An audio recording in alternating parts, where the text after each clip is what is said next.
আজি প্ৰধানমন্ত্ৰী নৰেন্দ্ৰ মোদীৰ ৭৫ সংখ্যক জন্মদিন আৰু মোদীৰ জন্মদিন উপলক্ষে মাজুলীত ৰক্তদান শিবিৰ জিলা প্ৰশাসন আৰু জিলা স্বাস্থ্য বিভাগৰ উদ্যোগত এই কাৰ্যসূচী জিলা সংহত জিলা আয়ুক্ত কাৰ্যালয়ৰ প্ৰেক্ষাগৃহত এই কাৰ্যসূচী জিলা আয়ুক্ত আৰক্ষী অধীক্ষক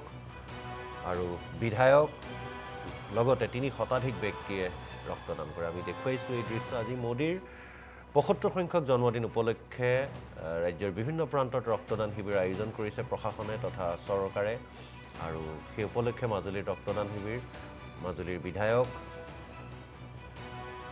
ভুৱন গাম মাজুলীৰ জিলা আয়ুক্ত লগতে মাজুলীৰ আৰক্ষী অধীক্ষক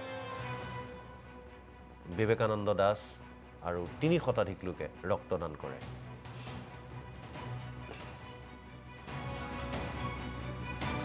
মাননীয় প্ৰধানমন্ত্ৰী নৰেন্দ্ৰ মোদী ডাঙৰীয়াৰ ৭৫ সংখ্যক জন্মদিন আজি এই উপলক্ষে সমগ্ৰ অসমতে আমাৰ মাননীয় মুখ্যমন্ত্ৰী হিমন্ত বিশ্ব শৰ্মা মহোদয়ৰ নেতৃত্বত এসপ্তাহজোৰা কাৰ্যসূচী লোৱা হৈছে তাৰ ভিতৰত আজি আৰম্ভণি হিচাপে ৰক্তদান শিবিৰ গোটেই অসমতে আজি আৰম্ভ কৰিছে প্ৰত্যেকটো সমষ্টিতে এই ৰক্তদান শিবিৰ মিনিমাম যেহেতু ৭৫ সংখ্যক জন্মদিন মিনিমাম ৭৫ জন মানুহৰ দ্বাৰা ৰক্তদান অনুষ্ঠিত হ'ব কিন্তু আমাৰ মাজুলীত অতি আমি গৌৰৱৰ কথা যে যোৱাকালি আমাৰ প্ৰায় ২৫০ মানুহে ৰেজিষ্ট্ৰেশ্যন কৰিছে আজিও নতুন বহুত মানুহ আহি আছে গতিকে আমি কমেও ৩০০ মানুহক আজি ৰক্তদান ইয়াতে দিব আৰু মই মানুহসকলকে মাজুলীবাসীক ধন্যবাদ জনাইছোঁ যে ৰক্তদানটো এটা অতি পবিত্ৰ কাম আৰু আমি গম নাপাওঁ এই ৰক্তখিনি কাৰ কামত আহিব মোৰ ল'ৰা ছোৱালীও হ'ব পাৰে আপোনাৰ ল'ৰা ছোৱালীও হ'ব পাৰে গতিকে সকলোৰে কাৰণে যদি আমি এনেকৈ আজি প্ৰধানমন্ত্ৰী নৰেন্দ্ৰ মোদীৰ ৭৫ সংখ্যক জন্মদিন আৰু মোদীৰ জন্মদিন উপলক্ষে মাজুলীত ৰক্তদান শিবিৰ জিলা প্ৰশাসন আৰু জিলা স্বাস্থ্য বিভাগৰ উদ্যোগত এই কাৰ্যসূচী জিলা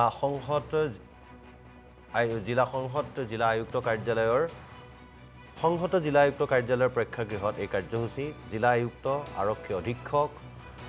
আৰু বিধায়ক লগতে ৩ শতাধিক ব্যক্তিয়ে ৰক্তদান কৰে আমি দেখুৱাইছো এই দৃশ্য আজি মোদীৰ ৭৫ সংখ্যক জন্মদিন উপলক্ষে ৰাজ্যৰ বিভিন্ন প্ৰান্তত ৰক্তদান শিবিৰ আয়োজন কৰিছে প্ৰশাসনে তথা চৰকাৰে আৰু সেই উপলক্ষে মাজুলীৰ ৰক্তদান শিবিৰ মাজুলীৰ বিধায়ক ভুৱন গাম মাজুলীৰ জিলা আয়ুক্ত লগতে মাজুলীৰ আৰক্ষী অধীক্ষক বিবেকানন্দ দাস আৰু ৩ শতাধিক লোকে ৰক্তদান কৰে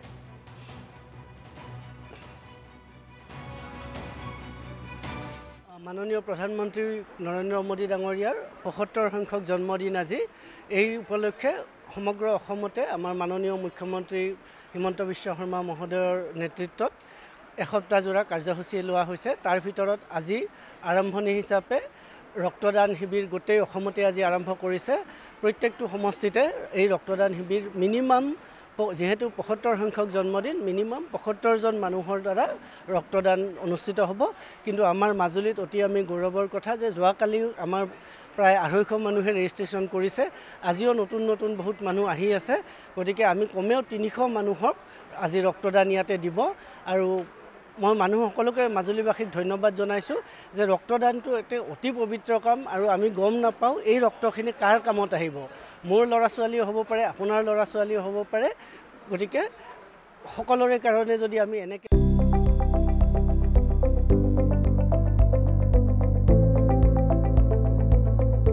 NB নিউজ সহজ সৰল ভাষাত নৱভাৰতৰ কথা